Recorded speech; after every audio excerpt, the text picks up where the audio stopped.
Hello student, मैं सनी आप सभी का कुमार क्लासेस ऑफिशियल के ऑनलाइन पोर्टल पे स्वागत करता हूँ। 2 दिन उधर बीच आपको सेशन नहीं मिल पाया, उसके लिए सॉरी। कुछ इंपॉर्टेंट काम निकल आए थे इसलिए थोड़ा बिजी हो गए थे, ठीक है।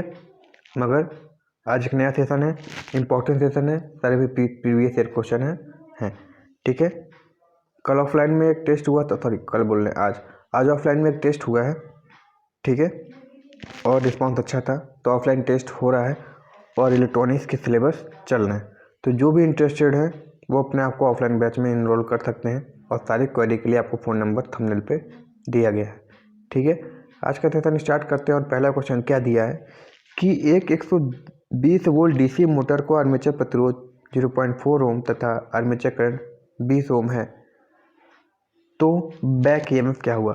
देखो वोल्टेज दिया है 120 वोल्ट डीसी है, यानी एक तरीके से कहें तो हमारा सप्लाई वोल्टेज कितना है, हमारा सर सप्लाई वोल्टेज है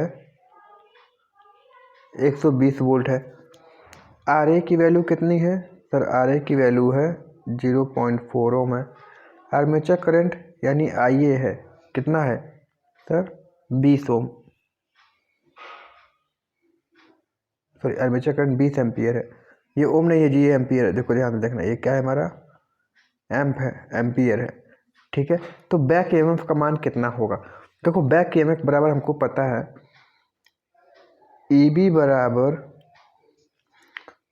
we minus I A R A, यही फॉर्मूला होता है, ठीक है। तो वी की वैल्यू कितनी है सर 120 वोल्ट है, माइनस आई ए 20 एम्पियर है, आर ए कितना है 0.4 ओम, यानी इसको चाहें तो 4/10 लिख लें, कोई दिक्कत नहीं है। ये कितना हो गया 4 दूनी 8। अब 120 में से 8 घटाएंगे तो हमारा कितना निकल के चला आएगा सर, हमारा निकल के चला आएगा 112 वोल्ट आंसर। क्या निकल के चला आएगा सर 112 वोल्ट, यानी ऑप्शन ए हमारा क्या हो जाएगा, सही हो जाएगा 112 वोल्ट। ये नॉर्मल फार्मूला है, ई बी बराबर भी माइनस आई ए आर ए या भी बराबर E B plus I A R A होता है, ठीक है, मोटर के लिए। और जनरेटर के लिए ई जी बराबर भी प्लस आई ए आर ए और भी बराबर ई जी minus I A R A होता है, इसको याद रखना है, ठीक है। चलो नेक्स्ट देखते हैं क्वेश्चन, ऑप्शन ए सही हो जाएगा। इंडक्शन मोटर का स्लिप प्रायः निम्न में से किस पर निर्भर नहीं करता। स्लिप की वैल्यू किस पर निर्भर नहीं करती। देखो स्लिप बराबर देखें तो एक नॉर्मल फार्मूला होता है कि स्लिप बराबर होता है synchronous speed minus rotor speed, यही होता है, सही है ना। तो देखो पहले और क्या क्या चीज़ दी हुई है, रोटर स्पीड पे निर्भर करती है, हाँ सर करती है। सिंक्रोनस स्पीड पे करती है सर, ठीक है।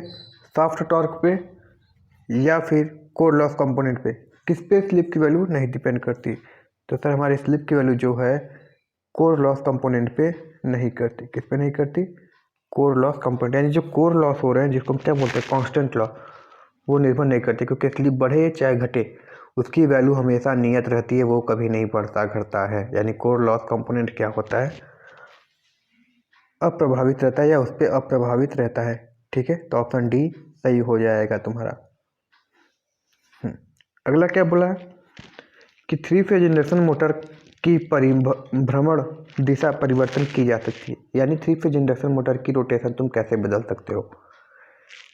तो कैसे बदल सकते हैं जी, 3 फेज इंडक्शन मोटर की जो डायरेक्शन ऑफ रोटेशन है उसको कैसे बदला जा सकता है। तो सर हमको पता है कितने फेज होते हैं, 3 फेज होते हैं। 3 फेज में से किन्हीं 2 फेज को आपस में बदलकर, किन्हीं 2 फेज को आपस में बदलकर, यानी आर वाई बी है, ठीक है। तो आर को वाई को या वाई को बी वाई आर में बदलकर हम क्या कर सकते हैं, उसके घूर्णन की दिशा को बदल सकते हैं। क्या कर सकते हैं, घूर्णन की दिशा को बदल सकते हैं। किसी 2 फेज को आपस में बदलकर हम चाहें तो उसके परिभ्रमण या घूर्णन दिशा को बदल सकते हैं, हाँ, यानी घूमने की दिशा बदल सकते हैं। अगला question,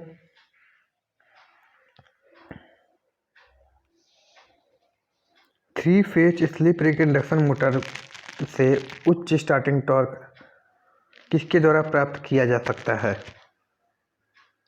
slip ring induction motor है और तुमको हाई स्टार्टिंग टॉर्क प्राप्त करना है, तुम कैसे करोगे। पहला दिया है क्या, सप्लाई वोल्टेज को बढ़ाकर, दूसरा सप्लाई फ्रिक्वेंसी को बढ़ाकर, मोटर टर्मिनल के क्रॉस कैपेसिटर जोड़कर, या स्लिप रिंग के टर्मिनल के क्रॉस स्टार कनेक्टेड प्रतिरोध को जोड़कर।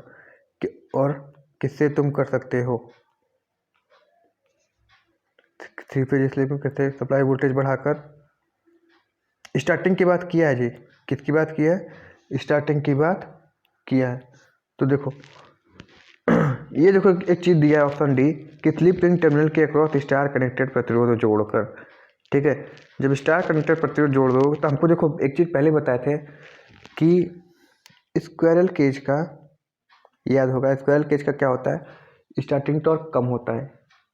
ठीक है, और उसको चाहे तो हम बढ़ा भी नहीं सकते, क्योंकि स्क्वायरल केज का रोटर क्या होता है? छड़ों से बना होता है, और उसमें हम लोग क्या कर सकते हैं? बाहरी प्रतिरोध संयोजित नहीं कर सकते, क्योंकि अगर बाहरी प्रतिरोध हम संयोजित करते तो हो सकता था कि कहीं ना कहीं उसके हम स्टार्टिंग टॉर्क बढ़ा सकते हैं।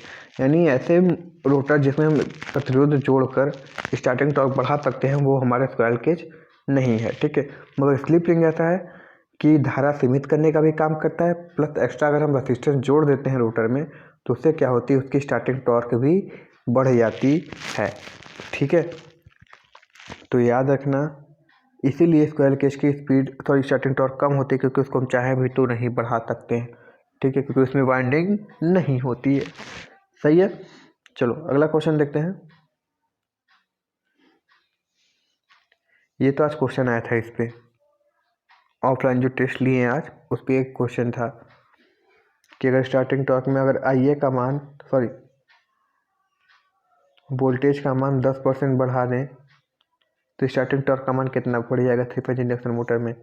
अब चूंकि टॉर्क जो होता है V स्क्वायर के समानुपाती होता है, तो याद रखना है टॉर्क समानुपाती V स्क्वायर होता है, तो जब 10% बढ़ेगा तो इसका आंसर 21% होता है, मगर ऑप्शन में 20 था तो 20 टिक करके आना पड़ेगा।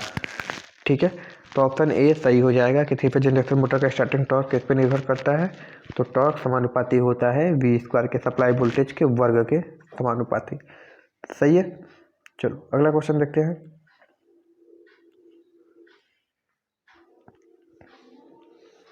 नो लोड पर इंडक्शन मोटर का पावर फैक्टर लगभग होता है, लोड पे कितना होता है?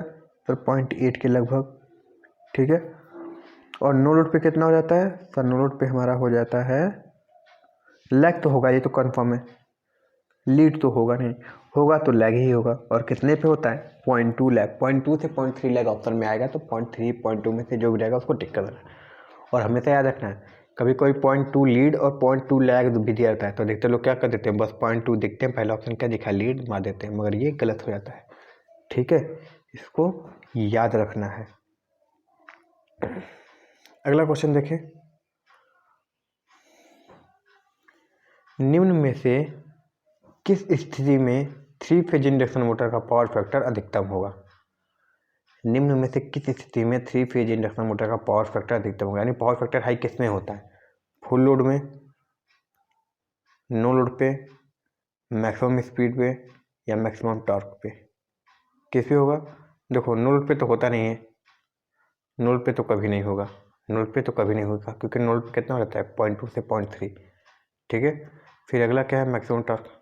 ठीक है, तो होता क्या है, जो इंडक्शन मोटर होती है उसके जो अधिकतम पावर फैक्टर वो होते हैं हमेशा सदैव फुल लोड पे, क्योंकि वो फुल लोड पे वो क्या कर रहा है? अपने फुल रेटिंग पे काम कर रहा है। जितनी वोल्टेज, जितनी करंट, जितनी फ्रिक्वेंसी की आवश्यकता होती है सारी चीज़ उसको फुल लोड पे मिल रही है, इसलिए अगर उसको पूरी रेटिंग मिलेगी तो अपना मैक्सिमम पावर फैक्टर भी दिखाएगा वो। ठीक है, तो इसको याद रखना है, ऑप्शन ए सही हो जाएगा। निम्न में से single phase induction motor speed सबसे कम किसकी होती है? सिंगल फेज इंडक्शन मोटर में स्पीड सबसे कम किसकी होती है? शैडेड पोल पहला है, यूनिवर्सल, हिस्टैरिसीस, या रिपल्सन? किसकी स्पीड सबसे कम होती है? बताओ, स्पीड सबसे कम किसकी होती है? तो सबसे कम जो स्पीड होती है, ये देखो पेज जब धीरे हो जाता है तो नीचे चला जा रहा है। ठीक है, तो सबसे कम स्पीड किसकी होती है? सर हमारी शैडेड पोल पोल मोटर की होती है। ठीक है, शैडेड पोल स्टेप में होती है, पता है, स्टेप एंगल जब निकालते हैं तो क्या हो जाता है, N S minus N R upon N S into N R into 360।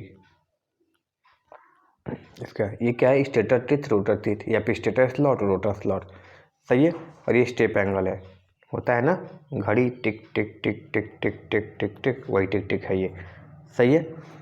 Hair dryer में, सब में, ट्रिमर में, सब में प्रयोग कर सकते हैं, टॉय में प्रयोग कर सकते हैं। अब बताओ, अच्छा यदि एक single phase induction motor start नहीं हो पा रहा है तो कारण क्या हो सकता है, स्टार्ट नहीं हो पा रहा है तो पहले कहानी सर फ्यूज का जलना हो सकता है, हाँ बिल्कुल हो सकता है, फ्यूज जल गया हो।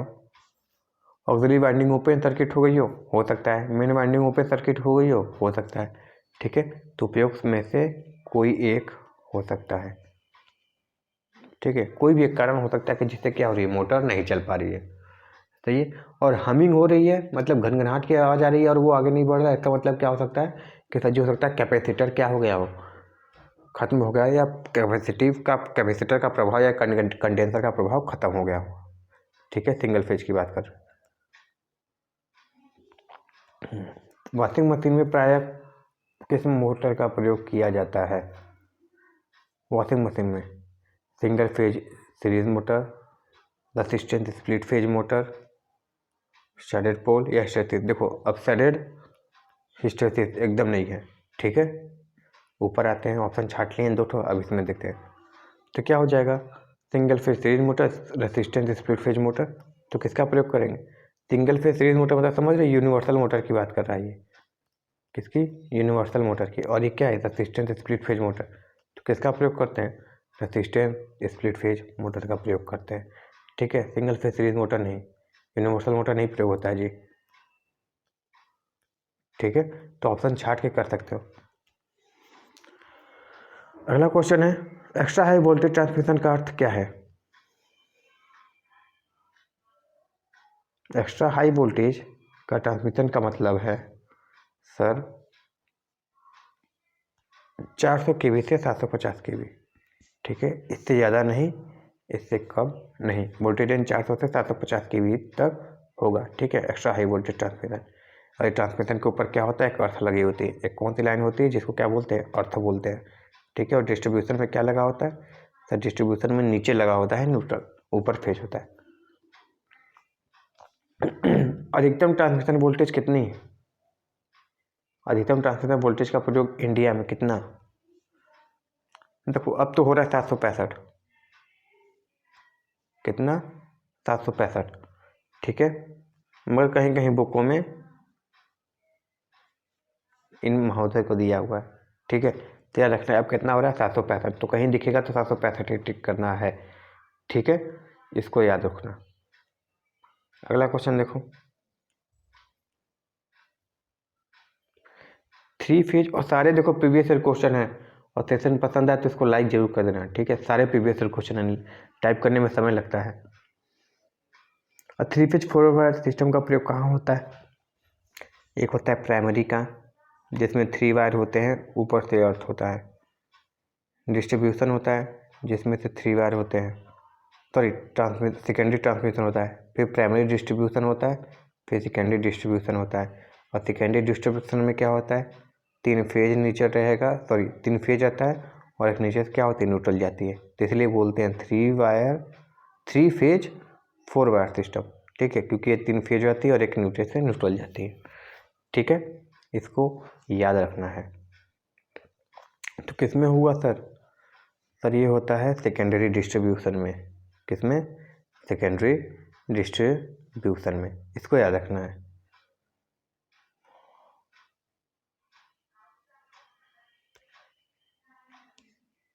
चलो अगला क्वेश्चन देखते हैं।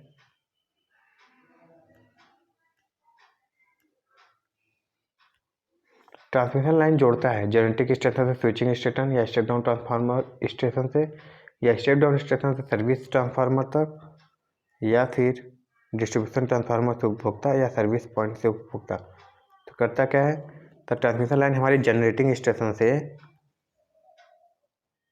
ट्रांसमिशन स्टेशन तक जोड़ता है, ठीक है।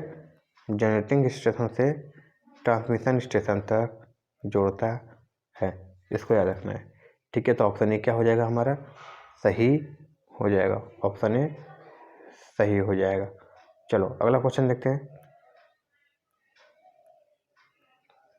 3 फेज पावर सिस्टम में रेटेड वोल्टेज कितनी होती है?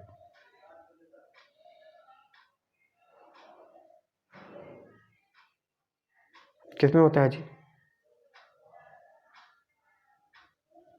RMS phase voltage, peak phase voltage, RMS line to line voltage या peak line to line voltage.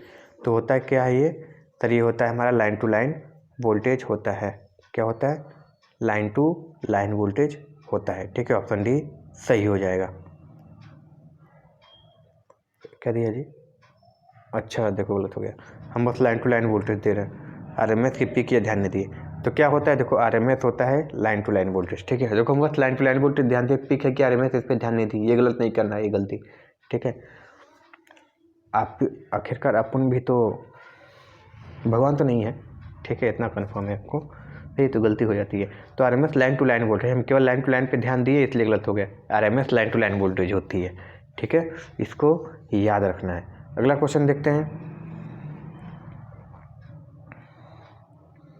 लंबी दूरी की ट्रांसमिशन लाइन में हाई वोल्टेज प्रयोग का मुख्य कारण क्या है?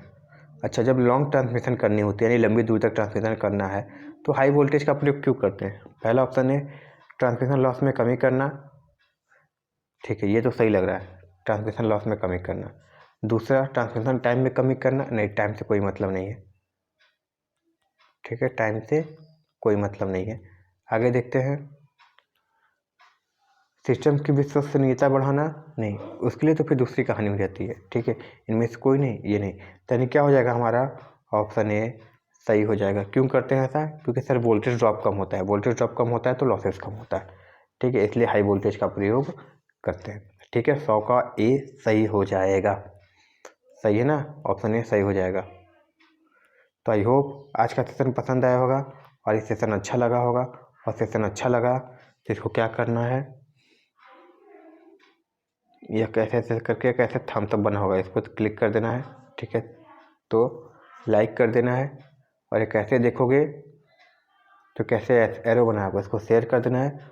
और नीचे आओगे तो कैसे घंटी बनी होगी। ठीक है, इसके बगल में सब्सक्राइब करना है, रेड कलर का होगा, फिर ऑल पे प्रेस कर देना है। जितने भी नोटिफिकेशन होंगी, जितने भी इंपॉर्टेंट सेशन होंगे तुमको इसी पे दिखाए जाएंगे। ठीक है, तो इसी के साथ मिलते हैं नेक्स्ट सेशन में। तब तक के लिए thank you very much and all the very best.